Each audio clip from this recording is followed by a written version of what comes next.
Have you ever, like, walked into a store, looked at something you absolutely did not need, and then, bought it anyway simply because it had this massive red sales sticker slapped across the tag? Oh, yeah, all the time. Right. Or think about this scenario, which is probably going to sound uncomfortably familiar to you. You wake up, you look in the mirror, and you solemnly vow that today is the day your new health regimen begins. The classic morning motivation. Exactly. You are going to eat kale, you are going to drink a gallon of water, you are going to be the absolute picture of discipline. But then fast forward to like 8 p.m. Right. The dessert cart rolls by at a restaurant, or maybe you just catch a glimpse of that pint of premium ice cream hiding in the back of your freezer, and your willpower just completely evaporates. It vanishes without a single trace. It just disappears. It really does. Hmm. We constantly make these decisions that actively sabotage our own long-term goals, our bank accounts, and our best interests. It is, it's the ultimate human paradox. We navigate the world operating under this very comforting assumption that we are the conscious masters of our own destiny, right? Like we're steering the ship with perfect, unwavering logic. Yeah, that we're totally in control. Exactly. And we build our entire societal infrastructure, from our financial markets to our legal systems, on this foundational belief that humans are rational actors. Which brings us directly to the mission of today's deep dive. We are going to unpack a truly fascinating stack of source material today. Specifically, detailed excerpts and research findings from behavioral economist Dan Ariely. Some really incredible stuff in here. It is mind-blowing. Our goal for you today is to pull back the curtain and reveal the hidden, unconscious forces that actually shape our decisions. Whether you are buying a cup of coffee, evaluating a potential romantic partner, or trying to figure out how to save for retirement, there is an invisible architecture guiding your choices. A completely hidden architecture, yeah. Right. And we are going to dive into the data to prove that our everyday mistakes aren't just random blunders or temporary lapses in judgment. They are systematic. They are hardwired into our biology. We are, as the author puts it in the text, predictably irrational. So, okay, let's unpack this. To really grasp the gravity of this, we need to understand the paradigm we are trying to dismantle here. Standard classical economics operates on a very specific, rigid assumption. Which is what? That you, me, everyone else, we are perfectly rational actors. Let's embody traditional economics in a character. We'll call him Mr. Logic. Okay, Mr. Logic, I like it. So Mr. Logic believes we walk through life like highly efficient human calculators. Before we make any decision, large or small, Mr. Logic assumes we flawlessly compute a complex cost-benefit analysis. Like a robot. Right, like we're weighing all available information, maximizing our returns, and acting strictly in our own objective best interest at all times. But, just looking at my own life, that is hilarious. Exactly. And the behavioral research we are looking at today proves that this robotic, hyper-rational view of humanity is not just slightly off finish. It is fundamentally, and sometimes dangerously, false. Real human behavior is far more nuanced, deeply emotional, and, systematically flawed. I want to focus on that phrase you just used, dangerously flawed. Because the author's journey into behavioral economics didn't start in some pristine, laboratory at MIT or in a dusty university library. No, it didn't. It started in a genuinely harrowing environment, a burn ward in Israel. When he was just 18 years old, a magnesium flare exploded near him. Just a horrific accident. Yeah, the accident was catastrophic. It left 70% of his body covered in third-degree burns. It is a devastating origin story. But, it served as this brutal, immersive crucible that fundamentally altered how he observed human behavior. Well, when you spend 3 years wrapped in bandages, largely isolated from the normal flow of society, you become an outsider looking in.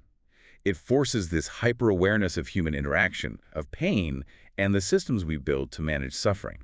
And the text focuses heavily on his analysis of the daily agony of his treatments. He had to endure this process called the bath. Oh, that part was tough to read. It was excruciating. Every single day, the nurses had to remove his bandages, physically scrape off the dead and dying skin, and apply new ointments to prevent infection. And these nurses, who were, dedicated professionals, had a very specific, unquestioned theory on how to administer this treatment. Right. They had a methodology they truly believed in. They firmly believed that the best way to minimize his overall suffering was to grab the bandages and rip them off as quickly as possible. Quick, sharp bursts of immense, blinding pain. Because their clinical logic was that extending the duration of the treatment, by pulling the bandages off slowly, would be far more agonizing for the patient overall. Which, if you apply the framework of Mr. Logic, might sound like a completely reasonable mathematical assumption. It is the literal embodiment of the conventional wisdom we all grew up with, Ripping off a Band-Aid. Exactly, ripping off a Band-Aid. We accept that phrase as a universal truth for managing discomfort. You condense the pain into a smaller window of time. But it's a universal truth that completely falls apart when subjected to the scientific method. Because years later, when the author was finally discharged from the hospital and began studying at Tel Aviv University, he didn't just accept his trauma, he interrogated it. He really did. He conducted extensive laboratory experiments on the human experience of pain. He tested physical pain induced by varying degrees of heat, cold water immersion, mechanical pressure, like the whole spectrum. And he proved empirically, beyond a shadow of a doubt, that the nurses in the burn ward were entirely disastrously wrong. And the methodology and the data from those experiments are what make this so fascinating. The results definitively showed that the human brain does not process pain simply as a calculation of intensity multiplied by time. Wait, really? So the math is just wrong? Completely wrong? Yeah. People actually suffer significantly less when treatments are carried out with a lower intensity over a longer duration rather than a massive spike in high intensity over a shorter duration. Wow. Yeah. So the patients in the burn ward, if given the choice based on neurological reality, would have greatly preferred the slow, agonizing pull to the sudden, violent rip. The peak intensity of the pain matters far more to our psychological memory of the event than the duration does. That is wild. It's almost like the brain can't easily tabulate the total volume of pain over time, but it absolutely sears the maximum peak of the pain into its memory. That's a great way to put it. But here's the part that I find so troubling about this. These nurses weren't novices. They were highly trained, deeply experienced professionals. They soaked and removed bandages every single day, year after year. They did. They saw the agony firsthand. So how is it possible for trained experts to be so completely blind to the reality of the people they are treating? That is the pivotal question, right? And it strikes at the heart of inherent bias.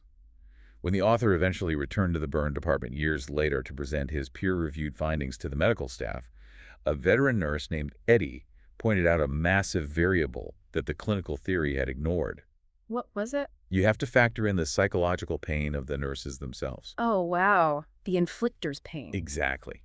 When a patient is screaming in pure agony, the person inflicting that pain, even if it's to save their life, is suffering profound emotional distress. The sympathetic nervous system of the nurse is firing. So they're in a panic, too. Yes. Ripping the bandage quickly wasn't derived from a purely clinical, patient-centric theory. It was an unconscious, deeply ingrained coping mechanism designed to shorten the nurse's own psychological torment. Oh my God. They physically and emotionally could not tolerate drawing out the procedure, so they, rationalized that the quick rip was better for the patient. Their own internal distress completely clouded their clinical judgment, preventing them from seeing the empirical truth right in front of their faces. It's a tragic irony. Their empathy for the patient actually forced them to adopt a methodology that caused the patient more unnecessary suffering. And if we, pull back from the burn ward and apply this to the macro level, it's a terrifying precedent. It really is. If highly trained, well-meaning medical professionals can be this systematically and predictably irrational, making the exact wrong decision day after day without ever learning from their vast direct experience, what on earth does that mean for the rest of us? It completely destabilizes the fundamental assumptions of our most critical institutions. If we scale that cognitive blindness up to the macroeconomic level, to the Chicago school economists and the Mr. Logics who blindly believed that professional investors, hedge fund managers, and the global stock market operate with perfect, cold rationality, you begin to see the danger. Wait, are you talking about the collapse, like the 2008 financial crisis? The sources draw a direct line to it. For decades, traditional economic doctrine insisted that the free market was a perfectly self-correcting, rational machine. They believed in the magic of arbitrage. Arbitrage. Yeah, the idea that a critical mass of super smart, rational investors would continuously balance out and correct the mistakes of the irrational ones, keeping the whole system perfectly stable. Okay, I see. But they failed to account for the fact that the smart investors are human beings subject to the exact same cognitive biases, panic, and hurting behaviors as everyone else. So they were just as irrational. Precisely. When the subprime mortgage market collapsed in 2008, Alan Greenspan, the former chairman of the Federal Reserve and perhaps the most powerful proponent of deregulated rational markets, had to sit before a congressional committee. I remember that. He explicitly admitted he was in a state of shocked disbelief that the free market didn't self-correct. He had to confess, on the public record, that his core assumptions about the rationality of human organizations were fundamentally flawed. It is wild to connect those dots. The exact same invisible cognitive blind spots that compelled well-meaning nurses to rip off bandages too quickly are the very same forces that allowed Wall Street executives to systematically bring down the global economy. It's the same human brain at work. They couldn't see the reality of their actions because their immediate, localized incentives blinded them to the macro outcome. So if our human intuition fails us so spectacularly on something as visceral, immediate, and, biologically hardwired as physical pain, how does it fare when we are evaluating the abstract value of the things around us? That's where things get really messy. Right. How do you or I actually know what a stock or a flat screen TV or a cup of coffee is actually worth in a vacuum? The unsettling truth is we don't. We possess absolutely no internal value meter. We cannot look at an object, run a quick calculation of its raw materials, labor costs, and utility, and magically arrive at a fair price. We just don't have that hardware. We don't. And that fundamental lack of an absolute baseline brings us to the core concept of relativity. Okay, let's illustrate this with the famous Economist magazine subscription ad from the text, because this is fascinating. This isn't a hypothetical, by the way. The author stumbled across this actual advertisement running on the magazine's website. A real-world example of Mr. Logic failing. Exactly. It offered potential subscribers 3 choices. Option 1, an internet-only subscription for $59. Option 2, a print-only physical magazine subscription for $125. And option 3, a print A&E internet combination subscription for $125. I want you to really think about the math of that for a second. Right. Web for $59, print for $125, or web and print for the exact same price of $125. I remember reading that and assuming it was like a coding error by some web developer. I mean, why on earth would any rational human being select the print-only option for $125 when you can get the exact same physical magazine plus full digital access for the exact same price? It makes zero logical sense. Zero. But it wasn't a typo at all. The marketing department at The Economist was actively manipulating human cognitive architecture. To prove this, the author took this exact advertisement and gave it to 100 highly intelligent analytical students at MIT's Sloan School of Management. He asked them to choose a subscription. And these are MIT students, right? Right, some of the brightest analytical minds. Here is how the voting broke down. 16 students chose the web-only for $59. 0 students, unsurprisingly, chose the print-only for $125.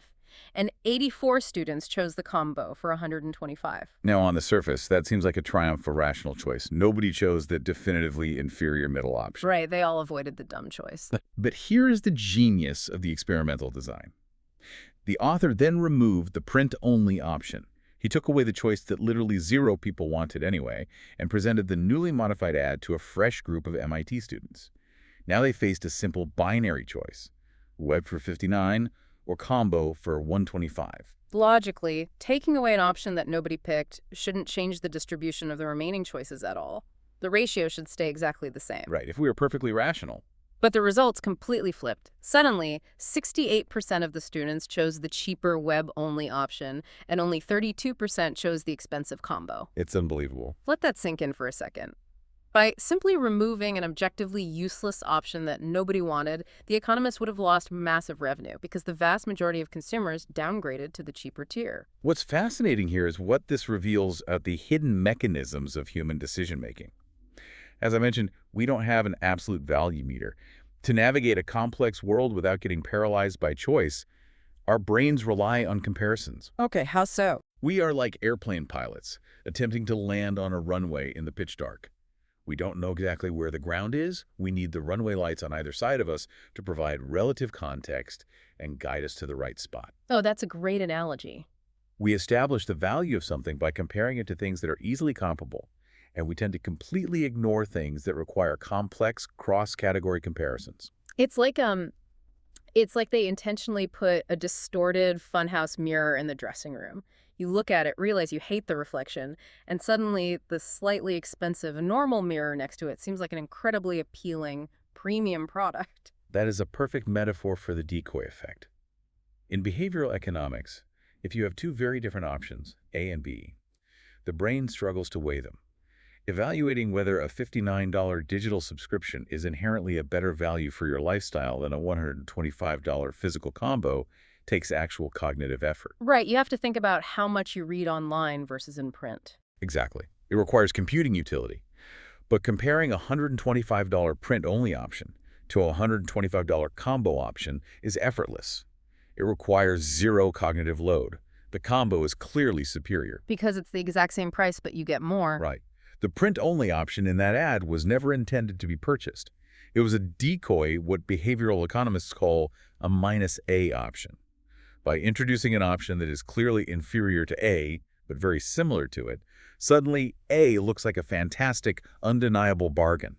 The decoy establishes a relative baseline that pushes your brain exactly where the seller wants it to go. Once you understand this decoy effect, you start seeing it weaponized everywhere in the retail world. The source material details the launch of a Williams-Sonoma bread maker. Oh, this is a classic example. They introduced this novel home appliance, a bread-making machine for $275, and it totally flopped. Nobody bought it. Consumers had no internal runway lights for this. They didn't know if $275 was a good price for a bread maker, or if they even needed to bake bread at home. Right, it was a totally new category. So, Williams-Sonoma hired a marketing research firm. And the firm didn't suggest putting the machine on sale or lowering the price. Instead, they suggested introducing a second, much larger, heavily upgraded industrial-style bread maker for roughly 50% more money. They introduced an anchor of comparison. Yes. And the moment the massive $400+ machine hit the catalog, the original $275 machine started flying off the shelves. Because suddenly it looked reasonable. People looked at the two and subconsciously thought, well, I certainly don't need the massive, expensive industrial one. I'm not running a bakery. But the smaller one, that seems like a smart, reasonable, perfectly sized purchase. The presence of the expensive decoy instantly manufactured a context of value.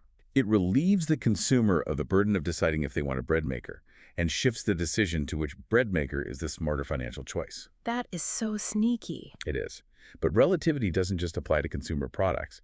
It exerts massive influence over abstract concepts like social status, self-worth, and salary. Consider the spectacular failure of the CEO salary regulations. Wait, when was this? Back in 1993, federal regulators in the United States decided they needed to curb the skyrocketing pay of top corporate executives. Their proposed solution was deeply rooted in the assumption of rational, market-driven shame. Okay. They forced public companies to disclose exact CEO compensation. They assumed that once these outrageous salaries were laid bare for shareholders and the public to see, corporate boards would be shamed into lowering them, and CEOs wouldn't dare ask for more. But wait, if humans are driven by relativity, then that would just... Yes. The regulators completely ignored the biological drive of relativity. The exact opposite of their intended outcome occurred.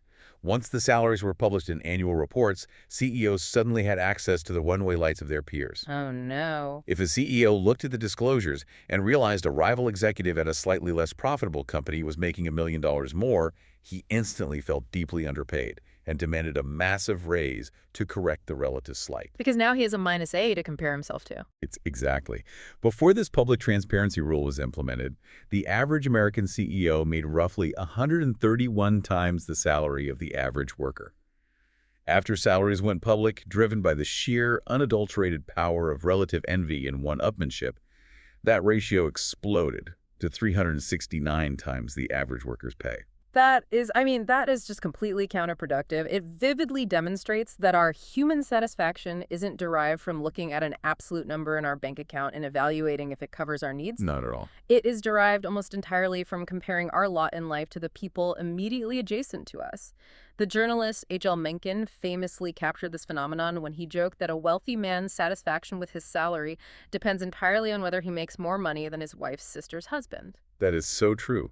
We define our success relative to our immediate social circle. That is hilarious and terrifyingly accurate. It's why you can feel great about a 5% raise until you find out the guy in the cubicle next to you got 7%. Right, then you're devastated. But I want to push on this a bit because applying this to money is one thing, but the text suggests this decoy effect applies to actual human beings too. You're telling me that if I want to improve my odds at a singles mixer or a networking event, my best strategy is to bring a friend who looks structurally similar to me but is just slightly objectively less attractive. I realize how incredibly manipulative and shallow that sounds, but from a purely statistical, behavioral economics standpoint. Yes. The author proved this mechanism works on human facial attraction with a fascinating experiment at MIT. The dating experiment. He took hundreds of photos of MIT students and painstakingly paired them up by general, peer-rated attractiveness. Let's say he had a student who had a classic rugged look, a Brad Pitt equivalent, Okay. and another student who had a suave, refined look, a George Clooney equivalent. Both equally attractive, but fundamentally difficult to compare because they have completely different styles. Then, he used Photoshop to subtly mutate these faces. Yeah, he made the decoys. Yeah. He created a version of the Clooney student with a slightly asymmetrical jaw and a thicker nose and objectively uglier decoy, or a minus Clooney. He put these pictures on sheets and asked participants who they would most want to date. The underlying evolutionary psychology here is that the brain seeks the path of least resistance. When faced with the normal Pitt and the normal Clooney, the brain struggles. How do you objectively compare ruggedness to refinement? It's too hard. But when you introduce the slightly distorted minus Clooney, the brain suddenly has an easy comparison. And the data was overwhelming. If the sheet displayed the normal Pitt, the normal Clooney, and the slightly distorted decoy Clooney, 75% of the participants chose the normal Clooney. Wow. The mere presence of the slightly inferior version of a specific face made the normal version of that same face radically more attractive. It didn't just win over the decoy, it completely dominated the completely different, equally attractive alternative. Because the decoy essentially acts as a giant neon arrow pointing at the normal version, screaming, "This one is superior." It completely bypasses our rational aesthetic judgment. It's like having a wingman who is a solid 7 when you're an 8, just to make sure you stand out as the definitive 8. That's exactly the strategy. But, okay, relativity explains how we evaluate options in the immediate moment when they are presented side by side. If there are runway lights, we use them. But what happens when we are dropped in the dark with absolutely no lights? How do we establish our baseline value for something entirely new, unprecedented, or bizarre? When there are no comparables anywhere in the market, how do we know what a new thing is worth?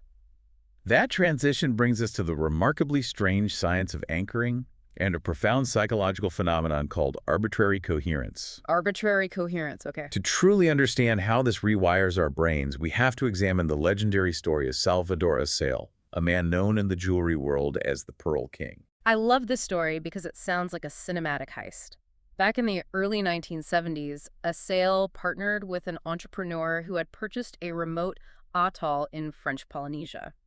The pristine waters there were absolutely teeming with these specific black-lipped oysters that produced black pearls. Right. Now, at the time, there was absolutely zero global market for Tahitian black pearls. They were essentially viewed as anomalies. They were a dull, gunmetal gray, roughly the size and shape of musket balls. Asale initially tried to sell them through his normal channels, and he failed spectacularly. The market rejected them. Nobody wanted them. If we look at this through the lens of traditional economics, a rational actor possessing a surplus of unwanted goods has a clear path. Lower the price to stimulate demand, or bundle them with desirable goods like white pearls at a steep discount. Like putting them in the bargain bin. Exactly. But Asale understood human psychology better than the economists. He did the exact opposite of what Mr. Logic would suggest. He withheld the pearls from the market for a full year until he cultivated some higher quality specimens. Oh, that's smart. Then, he bypassed the discount bins entirely and went straight to his friend Harry Winston, the most legendary exclusive gemstone dealer in New York City. Winston took these bizarre, previously worthless black pearls and put them directly in the window of his flagship Fifth Avenue store, right alongside the finest, most brilliantly cut diamonds, emeralds, and rubies in the world. In the same window. And crucial to the strategy, he attached an outrageously, astronomically high price tag to them. Asale then backed this up by taking out full-page advertisements in high-end, glossy magazines featuring these dark pearls dripping next to diamonds. And almost overnight, the high society divas of Manhattan were practically falling over themselves to buy them. He took an item that the market had literally deemed worthless just months prior and transformed it into a symbol of ultimate luxury and immense value. Without changing the product at all. Simply by physically placing it next to established diamonds and slapping a massive arbitrary number on the tag. What Acel masterfully executed was the establishment of an anchor. To understand why this works, we can look at evolutionary biology, specifically the work of naturalist Konrad Lorenz with baby geese. Geese. Yeah. Lorenz discovered a phenomenon called imprinting. When goslings break out of their eggs, their brains are hardwired, become fiercely attached to the very first moving object they see, assuming it is their mother. Even if it's a human. Yes. Lorenz himself made sure he was the first thing a batch of hatching goslings saw, and as a result, they followed him around loyally, swimming after him and walking in line behind him through their adolescence. What the behavioral economics data reveals is that the human brain does the exact same thing with prices and value. We literally imprint on the very first price tag we see for a new category. Precisely. When we encounter a novel product, our brain frantically searches for a category to file it under. By placing the pearls next to diamonds, a sale hijacked the brain's luxury categorization engine. That is brilliant. The initial price we encounter the anchor is entirely arbitrary in the beginning. It has no basis in the actual cost of production or utility.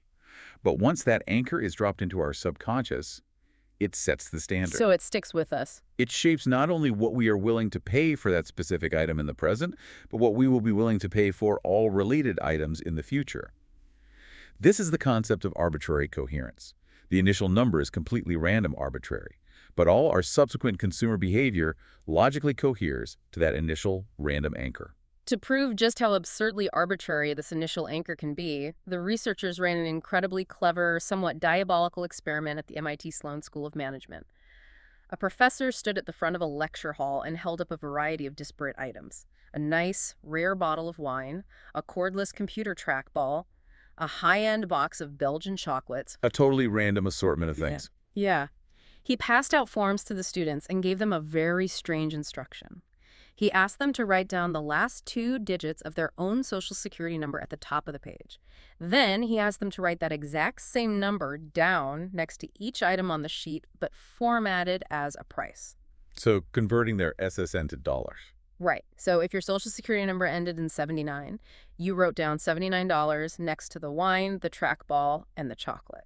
It is absolutely vital to pause and recognize how completely fundamentally random a social security number is in this context. It is an administrative government identifier. It has absolutely zero correlation, rational or otherwise, to the intrinsic value of a bottle of wine or a piece of computer hardware. It is the definition of arbitrary. But then the professor asked the students to bid on these items in an actual real money auction. When the researchers collected the bids and analyzed the data, the results were mind-blowing. Let's hear it. The students who happened to have the highest ending social security digits numbers ranging from 80 to 99 consistently bid the highest across all categories. The students with the lowest ending numbers, 1 to 20, consistently bid the lowest. That shouldn't happen. When they averaged it out, those high SSN students bid up to 346% more for the exact same items than the low SSN students, simply because their brains had been artificially anchored by their own random government-assigned digits just moments prior. It completely and utterly dismantles the cherished economic idea that supply and demand meet at a rational market price based on utility. We don't know what things are worth, so we grasp at whatever numerical anchor is most recently available in our working memory. We just reach out for the closest number. And what makes this even more significant is that this anchoring effect has a long-term, stubborn memory. The researchers proved this with a subsequent experiment using highly annoying sensory input. Annoying sounds right. Yeah. They had participants put on headphones and listen to a high-pitched, incredibly unpleasant screeching noise. They split the participants. One group was asked, hypothetically, if they would be willing to endure the noise again for a payment of 10 cents. The other group was asked if they would endure it for a payment of 90 cents. So the initial question wasn't a real offer, it was just the mechanism to plant the anchor in their heads. Correct. It dropped the anchor. Yeah. Then the researchers asked both groups to submit the absolute lowest real monetary bid they would demand to actually listen to the sound again. What happened? The group that had been anchored at 10 cents demanded, on average, only 33 cents to suffer through the noise. But the group anchored at 90 cents demanded an average of 73 cents, more than twice as much financial compensation for the exact same unpleasant sensory experience. That is insane. And here is the kicker. Even when the researchers actively tried to flip the anchors on them later in the experiment by suggesting drastically different prices, the participants aggressively stuck to their original baseline. Once we imprint on a price or a value, it carves a deep neural pathway. It takes a massive psychological shock to break that arbitrary coherence. Which perfectly explains the friction of changing our daily routines and how we hurt ourselves into long-term habits. The text refers to this phenomenon as self-hurting. Self-hurting, yeah. Think about your morning commute. For years, you might have been perfectly happy stopping at Dunkin' Donuts and paying $1 or so for a standard, no-frills cup of coffee. It's part of your routine. But then a Starbucks opens up on the corner. One day, you wander in. The prices are a total shock to your Dunkin' anchor, $3, $4, maybe $5 for a cup of coffee. But you decide to treat yourself and try it. And in that singular moment, you have just become the first person in line behind yourself. I love that framing. The next day, when you are driving to work, you do not sit in your car and calculate the complex cost-benefit utility analysis of Dunkin' versus Starbucks. Your brain is lazy. Very lazy. It just says, well, I went to Starbucks yesterday and I enjoyed it, so I guess this must be what I do now. I am a Starbucks person. You heard your own future behavior based on a single past action. But the true genius of Starbucks, the brilliance of Howard Schultz's business model, was understanding exactly how to break our deeply ingrained Dunkin' Donuts anchor in the first place. Because if he didn't, no one would have paid the higher prices. Right. He knew that if he just sold standard coffee in a standard diner mug for $4, our brains would reject it instantly. So he completely changed the environmental context. He made the stores look and smell like a continental European coffee house. They sold French presses. They displayed biscotti and glass cases. They didn't even use the words small, medium, and large. They forced you to learn a new language. Short, tall, grande, venti. By meticulously changing every single sensory and linguistic variable of the experience, Starbucks essentially communicated to your brain, this is a fundamentally different category of experience. Do not use your old 99-cent anchor here. It's brilliant. They created a completely novel, unanchored environment, which allowed them to successfully drop a brand new, significantly higher price anchor without triggering your loss aversion. But I think it's crucial to point out that anchoring doesn't just dictate the monetary amount we are willing to pay. It actually dictates the fundamental emotional framing of whether an experience is considered a positive or negative event. Oh, definitely. Mark Twain intuitively understood this over a century ago in The Adventures of Tom Sawyer. There is the famous scene where Tom is forced to whitewash his Aunt Polly's fence on a beautiful Saturday. It is a miserable, exhausting chore. But when his friends walk by to mock him, Tom flips the script. He plays them perfectly. He really does. He pretends the painting is an incredible privilege. He frames it as a highly exclusive, delicate, artistic endeavor that only he is trusted with. Suddenly, his friend's perception of the activity shifts entirely. They are actually paying Tom in apples and marbles for the privilege of doing his manual labor. Which the author beautifully replicated in a modern university setting by offering to read Walt Whitman poetry to his students. He split the students into two groups. He approached the first half and asked them a hypothetical question. Would you be willing to pay me $10 to listen to a 10-minute recitation of Whitman poetry? Okay. He approached the second half and asked them the inverse. Would you be willing to listen to me recite poetry for 10 minutes if I paid you $10? After setting those respective anchors, he then held a real auction for tickets to the poetry reading.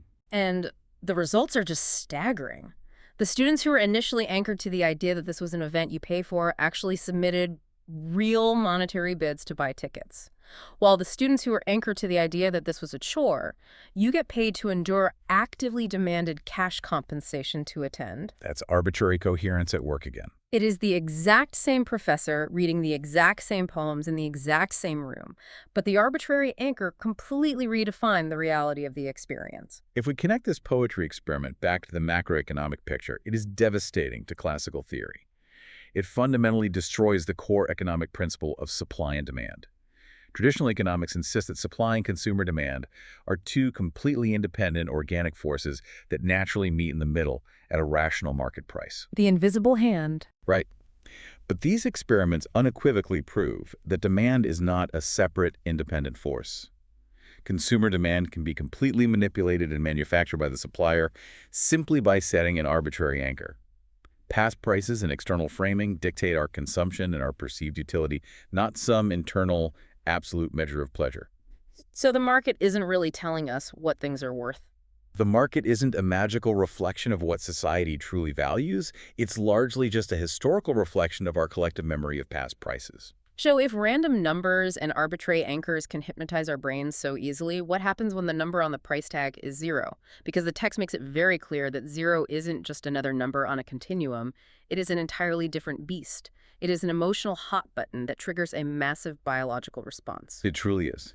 Zero possesses a unique, almost gravitational pull that completely short-circuits our rational cost-benefit analysis. When a price drops to zero, logic exits the room. Let's break down the math of how irrational this gets. Picture this experiment. Researchers set up a table in a busy public building offering two types of chocolate. You have a premium Lindt truffle, which is a high-end, luxurious chocolate, and a regular Hershey's Kiss, which is standard, everyday candy. Okay, Lindt versus Hershey. The Lindt truffle was priced at 15 cents, which, by the way, is a massive bargain for a Lindt truffle, and the Hershey's Kiss was priced at 1 cent. The sign clearly stated, 1 chocolate per customer. At these prices, the customers behaved very rationally. They weighed the high quality of the Lindt against the low price of the Kiss, and 73% chose the superior Lindt truffle. Which makes perfect mathematical sense. The utility and pleasure derived from the premium chocolate far outweigh the nominal 14-cent price difference between the two items. Exactly. But then the researchers subtly changed the environment. They dropped both prices by exactly 1 cent. The Lindt truffle went down from 15 cents to 14 cents, still a massive bargain, and the Hershey's Kiss went down from 1 cent to 0. It was now free. The magic word. Now, rationally, objectively, nothing in the equation has changed. The relative price difference is exactly the same, 14 cents.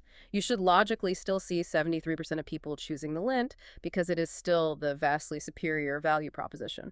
But the moment the Kiss became free, the behavior completely inverted. Suddenly, 69% of people chose the Hershey's Kiss. That is just incredible. They actively walked away from a deeply discounted luxury item just to get a standard piece of candy for free. Why does this happen? It's almost like the money itself is a source of profound anxiety. When it's free, it feels like my risk of buyer's remorse drops to absolute zero. That is a perfect way to articulate the neurobiology of loss aversion.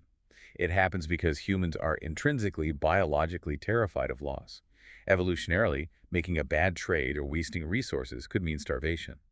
Therefore, every single transaction you make in life, no matter how small, has a psychological downside, a lingering risk that you are making a bad decision, that you are wasting hard-earned money. I feel that every time I buy coffee. We all do. But when a price is zero, there is no visible possibility of loss.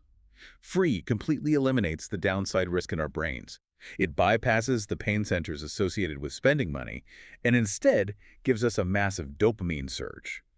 That emotional surge makes us perceive the free item as immensely more valuable than its actual utility. I mean, I am absolutely guilty of this. You go to an industry conference and you find yourself aggressively filling your tote bag with free lanyards, cheap plastic pens, and squishy stress balls that you are literally going to throw in the trash the moment you get back to your hotel room. We assign immense value to garbage just because it costs nothing. It's an overwhelming impulse. And the researchers tested this on kids, too. They ran a Halloween trick-or-treat experiment. The author offered kids who came to his door a choice. They could trade one of their Hershey's Kisses for a small Snickers bar, or they could trade 2 kisses for a massive jumbo Snickers bar. A great deal for the kids. Rationally, the 2-kiss trade was a wildly better deal based on the sheer weight and volume of the chocolate. The kids easily did the math, acted rationally, and overwhelmingly took the big Snickers. But then he changed the offer for the next group. He told the kids they could get the small Snickers for absolutely free, or they could trade 1 kiss for the massive Snickers. And suddenly, all that rational math flew out the window. 70% of the kids took the free small Snickers, leaving a huge amount of superior chocolate on the table. The blinding, intoxicating power of zero works just as effectively on 9-year-olds in costumes as it does on highly educated MIT graduate students. It's universal. But to see the true scale of this irrationality, look at Amazon's initial rollout of free shipping. Years ago, Amazon offered free shipping on orders over a certain dollar amount, and as a result, sales skyrocketed globally. In every single country where the promotion launched, revenue spiked. Everywhere, that is, except for France. Right. The Amazon executives were completely baffled. They looked at the data and wondered, are the French just culturally immune to consumerism? Do they not like books? What was the real reason? No, it turned out the French division had slightly altered the promotion.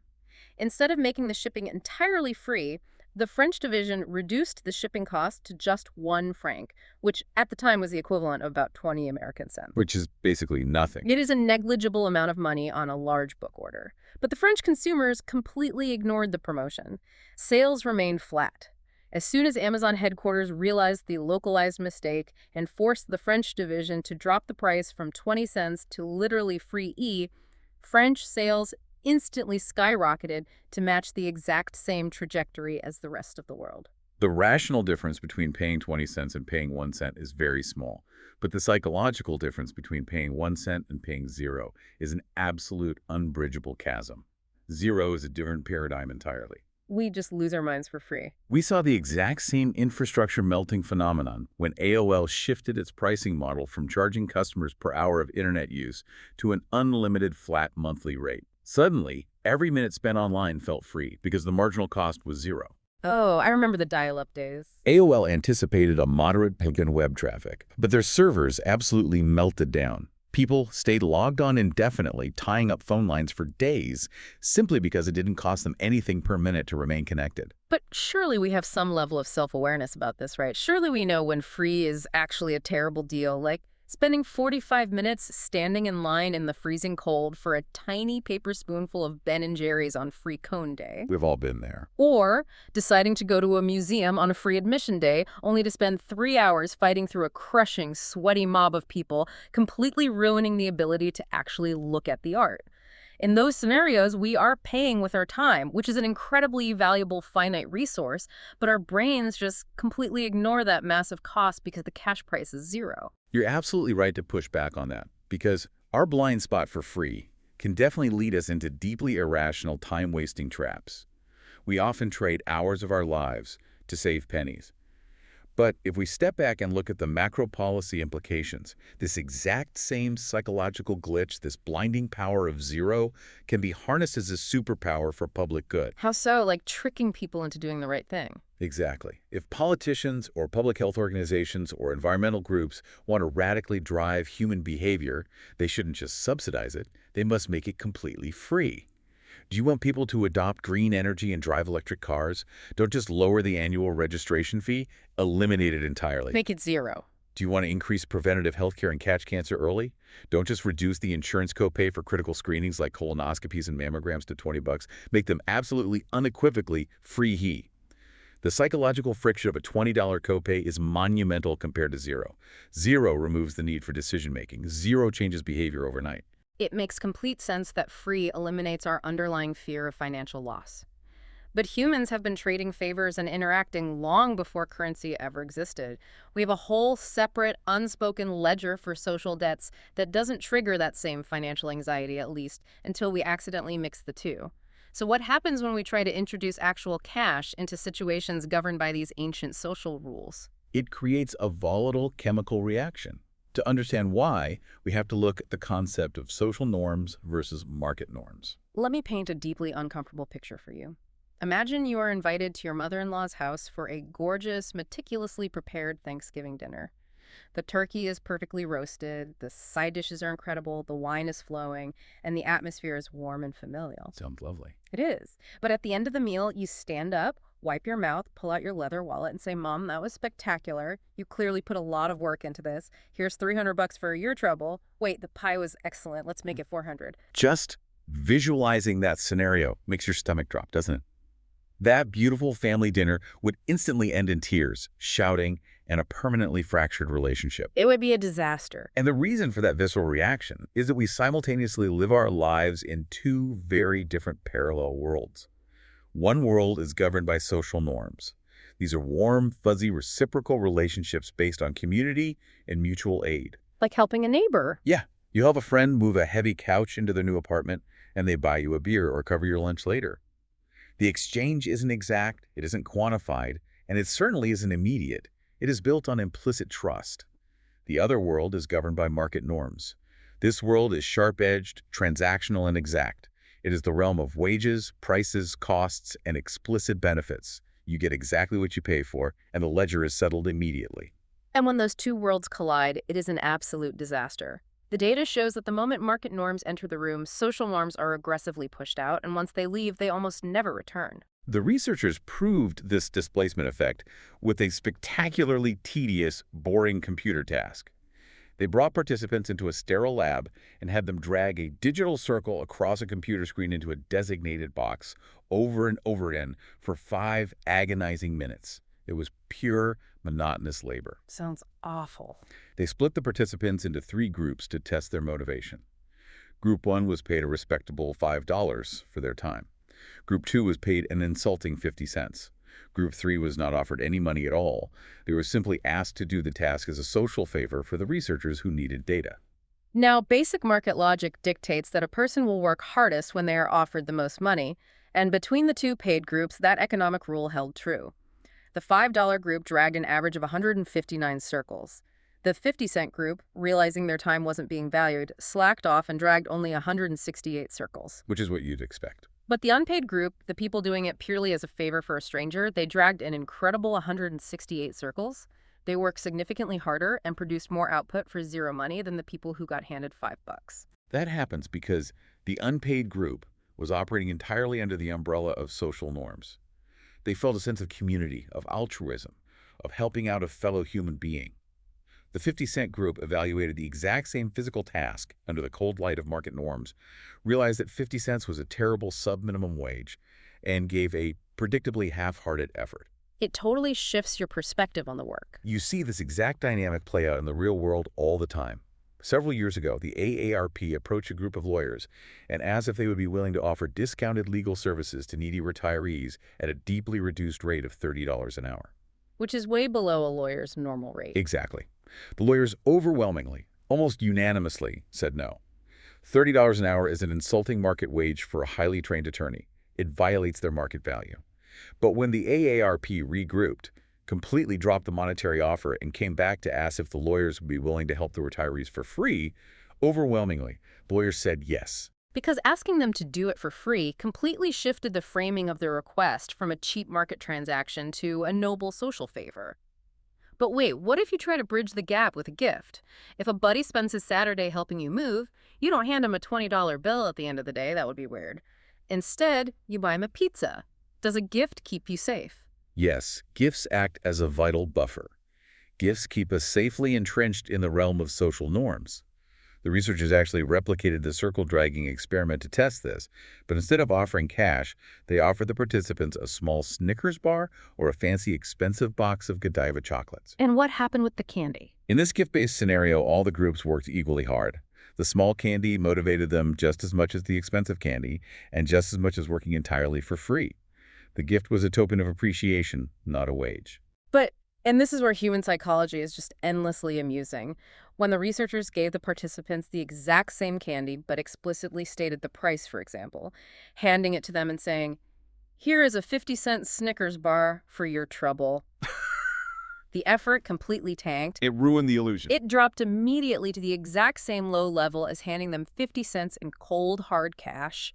The mere verbal mention of the price instantly destroyed the protective social norm, activated the market brain, and turned the gift into a cheap, insulting transaction.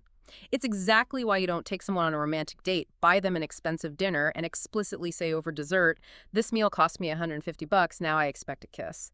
You're violating the fundamental rules of engagement. It's the ultimate social faux pas. But if we scale this profound misunderstanding up, it explains massive systemic failures in corporate America and public policy. Look at the famous Israeli daycare experiment documented in the text. Oh, this one is infuriating. This particular daycare center had a persistent problem with parents showing up late to pick up their kids at the end of the day, forcing the weary teachers to stay late after hours. So the daycare administrators decided to utilize classical economics. They imposed a strict monetary fine for tardiness. Now, any rational economist would tell you that introducing a financial penalty would instantly reduce the unwanted behavior. You make the bad action expensive, people stop doing it. But reality is not rational. The lateness actually increased dramatically and immediately. How does it even make sense? Before the fine was introduced, picking up your child on time was governed by a social norm. If you were late, you felt a deep sense of guilt, you were inconveniencing a teacher you respected, and you felt bad about breaking the social contract of the community. But the very moment the daycare introduced a monetary fine, they unilaterally shifted the entire relationship into the realm of market norms. So it became a transaction. Parents subconsciously looked at the fine and thought, oh, I'm no longer inconveniencing a friend. I am simply paying a fee for after-hours babysitting services. I can afford that. Yeah. The guilt, the most powerful motivating factor, was completely removed from the equation. The guilt was keeping them on time. And the worst part, when the daycare administrators realized their colossal mistake and canceled the fine a few weeks later, the parents kept showing up late. The delicate social norm was dead, and removing the fine just meant they were now getting free late pickup. You cannot unring that bell. Once the bloom is off the rose, the social norm is shattered and the trust is gone. And corporations make this exact same blunder constantly. They spend billions of dollars on marketing trying to act like your best friend. They use slogans like a good neighbor, State Farm is there, or they tell you that your family... They want that social loyalty. They desperately want the unshakable loyalty, the benefit of the doubt, and the forgiveness that comes with a social relationship.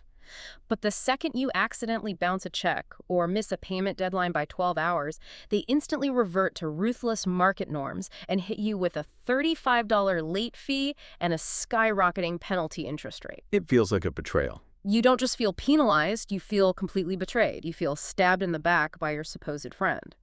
Contrast that corporate hypocrisy with the incredible success of something like the open source software movement, like the creation of Linux, or a massive collaborative event like the Burning Man Festival. Very different environments. In those environments, market norms and cash transactions are completely intentionally abolished, and as a result, highly skilled people joyfully and voluntarily work thousands of hours for free, simply for the social reward of contributing to the community. It highlights just how fragile the balance is between our market brain and our social brain. We have to be incredibly careful, both in our personal lives and in how we structure our organizations, about which domain we are invoking.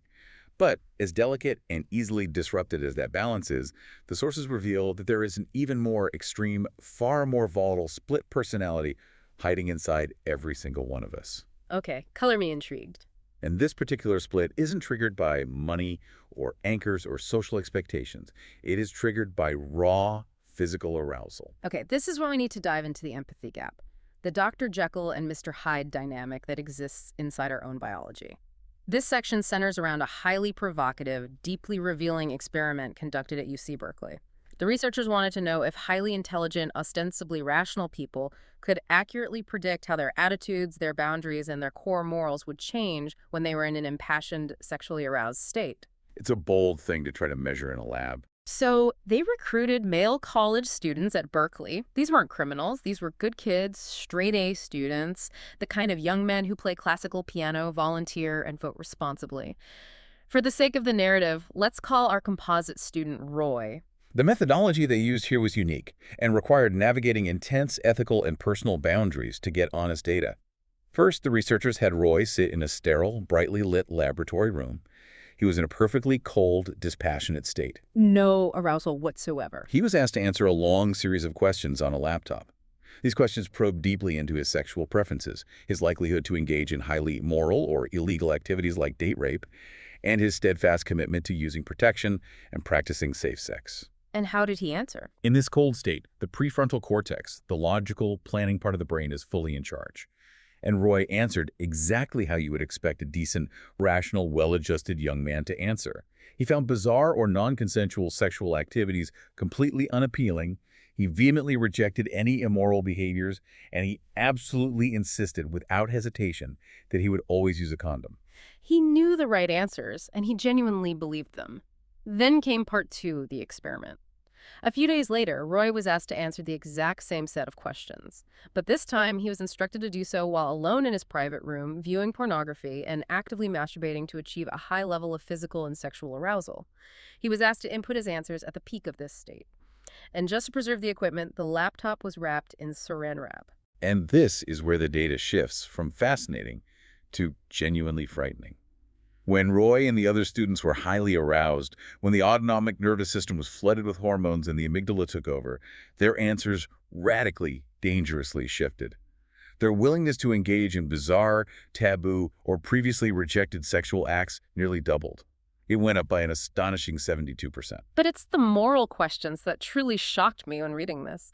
When gripped by physical arousal, their stated propensity to engage in incredibly immoral, predatory acts like slipping a woman a drug to get her to have sex, or explicitly telling a woman they loved her just to sleep with her, or persisting in pushing for sex after a date clearly says no, went up by 136%. It's a complete personality override. And their willingness to forego condoms, despite a literal lifetime of safe sex education and knowing the risks of disease and pregnancy, went up 25%.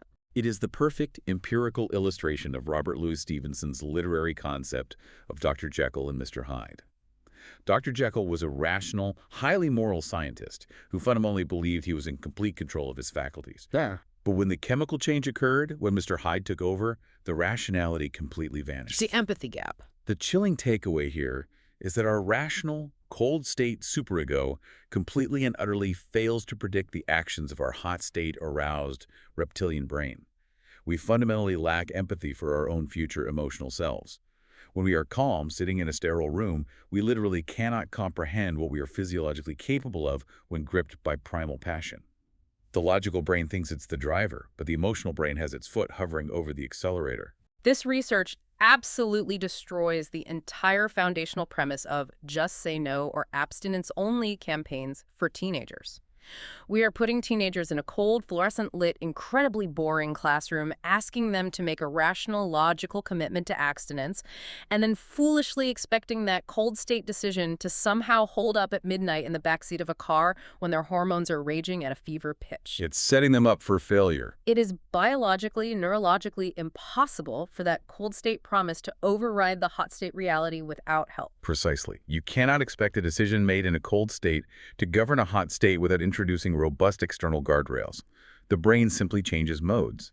And this empathy gap applies to far more than just sexual arousal. It applies to any intense emotional or physical state. Like what? Consider the statistics on teenage driving. A teenager driving alone might be perfectly cautious, remembering everything from driver's ed.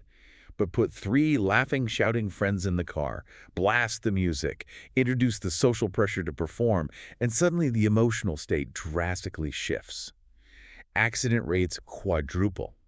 The teenager isn't calculating risk anymore. They're reacting to the hot state of the environment. Oh, that makes total sense. Or consider the intense physical pain of childbirth.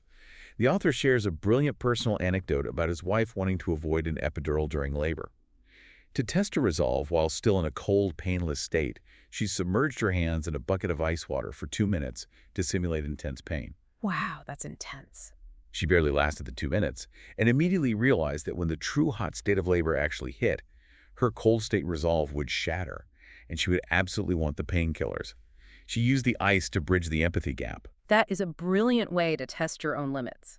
But it leaves us with a massive existential problem. If we literally cannot trust our future emotional selves to act in our own best interests, how on earth are we supposed to make any long-term plans at all? How do we stick to a diet when we know we'll be hungry later? How do we save money when we know we'll want to buy things? How do we stay safe? The answer is that because we know we are biologically destined to fail when the hot state hits, we must use our moments of cold state rationality to create inflexible systems that physically force our future selves to behave. We have to build guardrails while we are still sane. We have to outsmart ourselves. And this vital concept of strategic self-restriction perfectly sets up the final exploration of our deep dive, the endless battle against procrastination, the illusion of self-control, and how we value what we own. Let's talk about the American savings crisis, because it is the ultimate manifestation of our inability to delay gratification. We are terrible at it. We buy massive flat-screen TVs on high-interest credit cards, we eat the chocolate cake even though we bought the gym membership, and we inevitably procrastinate on our most important work. It's a universal struggle. The author wanted to test this human frailty, so he ran an experiment using his own students at MIT. He was teaching 3 different classes, and all 3 classes had the exact same syllabus requirement. They had to write and submit 3 major papers over the course of a 12-week semester. But he manipulated the architecture of the choices. He gave each class a fundamentally different set of rules regarding how deadlines were handled. Right. Class 1 was given absolute utopian freedom. No deadlines whatsoever for the individual papers, just a firm rule that all 3 papers had to be turned in by the final day of class. They could manage their own time entirely. Class 2 was given the exact opposite. rigid, dictated deadlines. So no flexibility at all. None. The professor firmly set the dates. Paper 1 was due week 4, paper 2 was due week 8, and paper 3 was due week 12. No extensions. Class 3 was the most interesting design. They were told they had to set their own deadlines for the 3 papers the very beginning of the semester. They had to choose their own constraints. They could choose any dates they wanted, they could bunch them up at the end or spread them out, but once they committed to those dates on paper, they would be heavily penalized for missing them. Now, if humans are rational actors seeking maximum flexibility, Class 3 should have just set all their deadlines for the final day of class to give themselves the widest possible runway. But they didn't do that. The vast majority of the students in Class 3 possessed enough self-awareness to recognize their own inherent tendency to procrastinate. They knew their future selves would fail. Because of the hot state. Right. So they intentionally spaced their deadlines out across the semester to force themselves to do the work early. They utilized what behavioral economists call a pre-commitment tool. They willingly restricted their own future freedom to guarantee future success. So when the semester ended, what did the final grades reveal about these 3 approaches? The results were definitive. The class with the dictated, authoritarian deadlines, Class 2 did the absolute best. Taking the choice out of their hands entirely yielded the highest grades. The class with total freedom and no deadlines, Class 1 did the worst. Almost to a person, they procrastinated until the final 2 weeks, panicked, and turned in rushed garbage work. Total failure of self-control. But Class 3, the self-imposed deadline class, finished right in the middle. They did significantly better than the free class because they successfully used pre-commitment to protect themselves from their own worst impulses. It is a profound finding. It proves that while strict, externally enforced rules often yield the best objective results, simply giving people the architecture and the tools to pre-commit to better behavior allows them to recognize their own weaknesses and largely fix them. We see the necessity of this in major industries. Look at the auto industry. What happened there? For decades, Ford Motor Company had a completely decentralized maintenance system. They had something like 18,000 different highly specific maintenance schedules for their various cars and parts. Consumers were utterly confused by the complexity, so they defaulted to doing nothing. They procrastinated, and they never brought their cars in for service until the engine seized. Honda, on the other hand, realized that humans cannot handle complex, open-ended tasks. So what did Honda do? So they bundled all their maintenance into 3 incredibly simple, undeniable intervals: 5,000 miles, 10,000 miles, and 25,000 miles. They made it completely idiot-proof. You hit the number, you bring the car in. Exactly. They created a simple, easily memorable pre-commitment system. Ford eventually realized their error and copied the bundled system, and their service bay business skyrocketed. People actually maintain their cars. We desperately need these same simple bundled pre-commitments for things far more important than oil changes, like preventative healthcare checkups and managing credit card debt. Speaking of credit cards, the text mentions that some people go to extreme, almost comical lengths to create pre-commitments. There are people who literally put their credit cards in a bowl of water and freeze it in the freezer so that if they feel the hot state impulse to make a frivolous online purchase, they are forced to wait for the block of ice to melt before they can get the numbers. Creating the ultimate physical cooling-off period. Taking inspiration from that, the author actually designed and pitched a concept called the self-control credit card. He took this idea to a boardroom full of high-powered banking executives in New York. The concept was brilliant. A card that would allow you, while sitting at home in a calm, cold state, to log on and set strict spending limits on yourself for different categories. Like a customizable guardrail. You could limit yourself to $100 a month on entertainment or $200 on dining out. If your future impulsive self went over that limit, the card would automatically decline or trigger a self-imposed financial penalty, or my personal favorite, automatically email your spouse to shame you. It's an incredibly elegant technological application of everything we've discussed regarding behavioral economics and pre-commitment. It bridges the empathy gap perfectly. But the bank executives practically laughed him out of the room. Why on earth would an industry reject a tool that actively helps their customers stay financially healthy? Because the banking industry, specifically the credit card sector, makes roughly $17 billion a year purely on interest charges and late fees. $17 billion. They profit immensely, specifically from our lack of self-control, our predictability, our irrational descent into the hot state of impulse buying, and our failure to meet deadlines is their entire foundational business model. They have absolutely no financial incentive to give us pre-commitment tools that would reduce our debt. They rely on our irrationality. Which is deeply cynical, but undeniable when you look at the balance sheets. And this profound skewing of our perspective, how our emotional attachments blind us to reality, ties perfectly into the final massive concept we need to explore today. The high price of ownership, or what economists call the endowment effect. Yes. To truly understand how drastically ownership alters the neural pathways of valuation, we have to look at one of the most intense microeconomies in the world, the legendary Duke University basketball ticket lottery. Duke basketball is not just a sport. On that campus, it is a religion. It's huge there. The stadium, Cameron Indoor, is famously tiny, so tickets are incredibly scarce. To even qualify for a chance to get tickets to the biggest rival games, students literally camp out in tents in a makeshift village called Krzeskiwil for weeks at a time. They endure freezing weather, sleep deprivation, and random air horn roll calls in the middle of the night.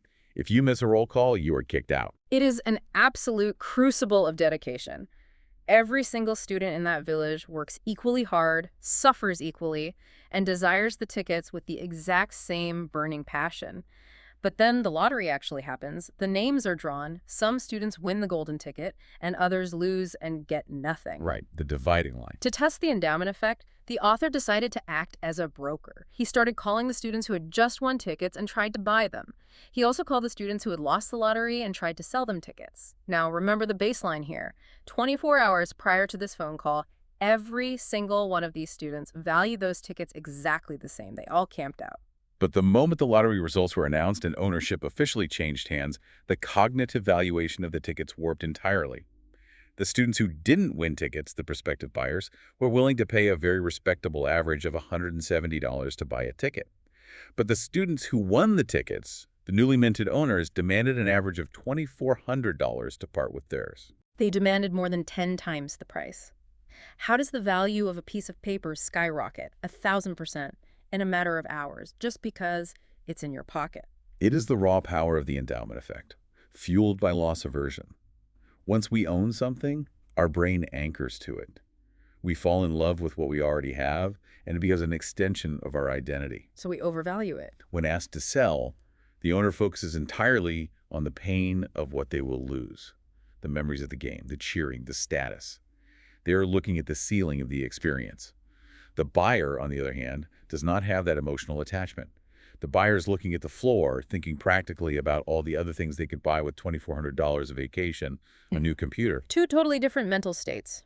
Our perspective is inherently predictably skewed. The very moment we take ownership of something, we price our own loss exponentially higher than another person's gain. It perfectly explains why people overprice their homes when trying to sell them. They aren't pricing the drywall, they are pricing the memories of their kids growing up, which the buyer has zero connection to. Okay, we have covered an immense amount of ground today. Let's summarize the architecture of our own irrationality. It's a lot to take in. It is. Whether our brains are being hijacked and hypnotized by completely arbitrary anchors like a random social security number, or we are being blinded to reality by the mesmerizing irrational power of zero cost, or we are accidentally destroying our personal relationships by foolishly crossing social and market norms, or having our rational goals obliterated by the hot state of physical arousal, or endlessly procrastinating on our life goals because we lack guardrails. The data is absolute. We are not the perfectly rational, calculating machines that classical economics assumes we are. We are wonderfully, deeply flawed, and most importantly, predictably irrational. And stepping back to look at all of this together leads to a profound, somewhat unsettling final thought.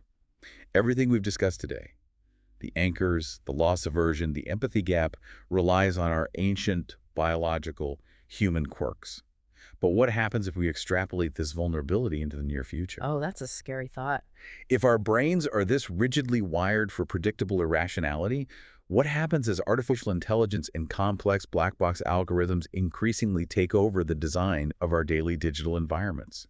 These systems have perfect, infallible memories. They track every choice you make, they know exactly which decoys you fall for, they map your specific arbitrary anchors, and they can predict when you are slipping into a hot state of emotional impulse. They know us better than we know ourselves. Exactly. Will these omniscient AI systems be utilized by corporations to relentlessly exploit our predictability, perfectly tailoring environments to trap us in endless cycles of consumption? Or could we potentially flip the script? Could we harness personalized AI to serve as our ultimate unbribable personal pre-commitment tool, using the algorithms to recognize our flaws and actively protect us from our own worst instincts? Wow. An AI wingman designed specifically to protect us from the decoy effect in our own hot states. That is a massive paradigm shift to chew on. Well, thank you for joining us on this deep dive. The next time you find yourself reaching for that supposedly discounted item on the sale rack that you absolutely do not need, or eyeing that dessert cart after swearing off sugar, or justifying a bizarre purchase, take a second. Step back, recognize the invisible, hidden forces at play, and ask yourself who or what is really in the driver's seat of your brain. Until next time, stay curious.